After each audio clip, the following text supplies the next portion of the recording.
about $1 for every time a Don't Nod game about teenagers going through a coming-of-age story with a supernatural twist ended with punching me in the gut and taking my lunch money, I'd have $2, which isn't a lot, but it's weird it's happened twice. Although in the case of Lost Records' Bloom and Rage, that emotional punch is less of a cutting right hook and more of a clumsily delivered slap to the cheek. Which is sad to say because up until about 3 days ago when I hit the credits of its final chapter, Tape 2, I would have said Bloom and Rage had the potential to be a Game of the Year contender. It's very hard to talk about this without going into spoiler territory, so here's your bailout warning if you want to go in blind. Right from the get-go, Bloom and Rage hooks you in with a mystery. You are Swan Holloway, returning to her hometown of Velvet Cove in 2002 after a mysterious box is left to her and her friends, hinting at something traumatic that took place 27 years ago, though neither us nor Swan know what.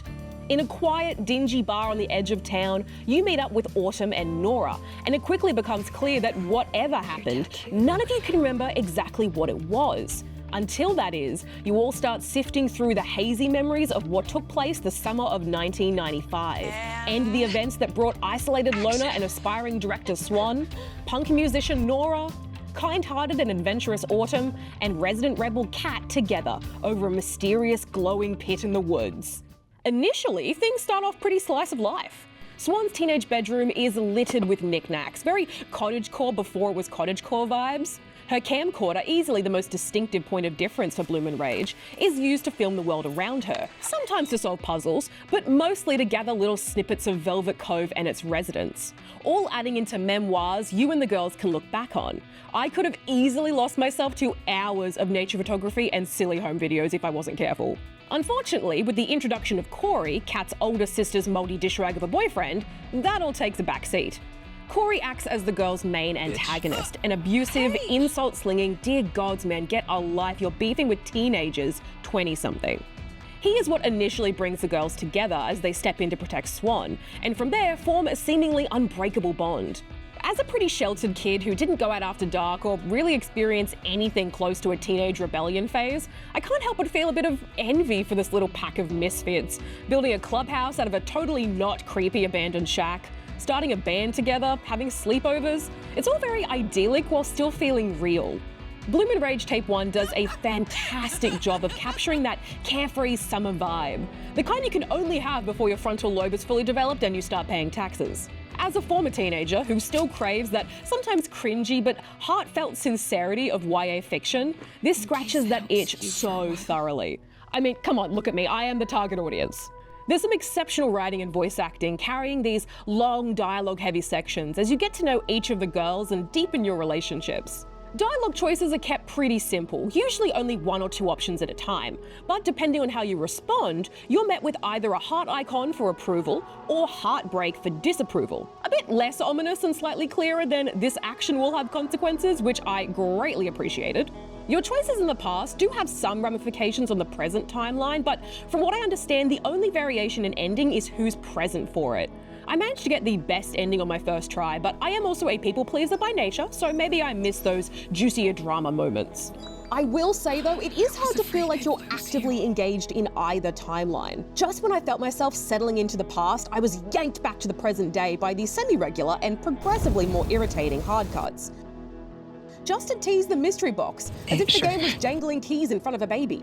And when I was thoroughly ready to break the bloody thing open by any means necessary, there was a convenient excuse to go reminisce on some other loosely connected memory from the past. It's a jarring lack of balance on either end that breeds frustration more than it does suspense. By the time Tape 2 came around, I was gnawing at the bars of my enclosure, desperate for answers. And for a good while there, I thought I was gonna get them. Unfortunately, Tape 2's overarching theme is missed opportunities. All that beautiful setup in those opening hours is wasted on nearly realized ideas that fall flat on delivery. One of the biggest is the use of Swan's camcorder, which is completely taken away from us for a good chunk of the story.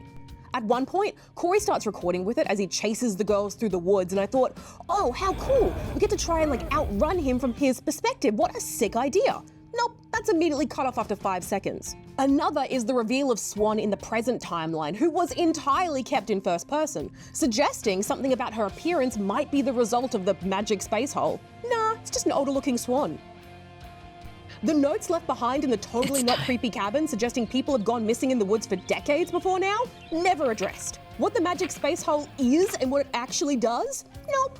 Why they all decide to split up and never contact each other for 27 years? Well, that is sort of answered by way of My Little Pony friendship is magic, I guess. And look, I wouldn't be so cranky about it if they were just going for ambiguity. I get it, not everything needs to be spelt out, but after all that, you've got to give me something and not by teasing the next game where you might decide to answer some questions.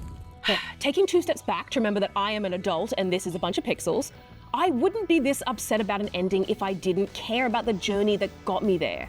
And Lost Records Bloom and Rage made me care.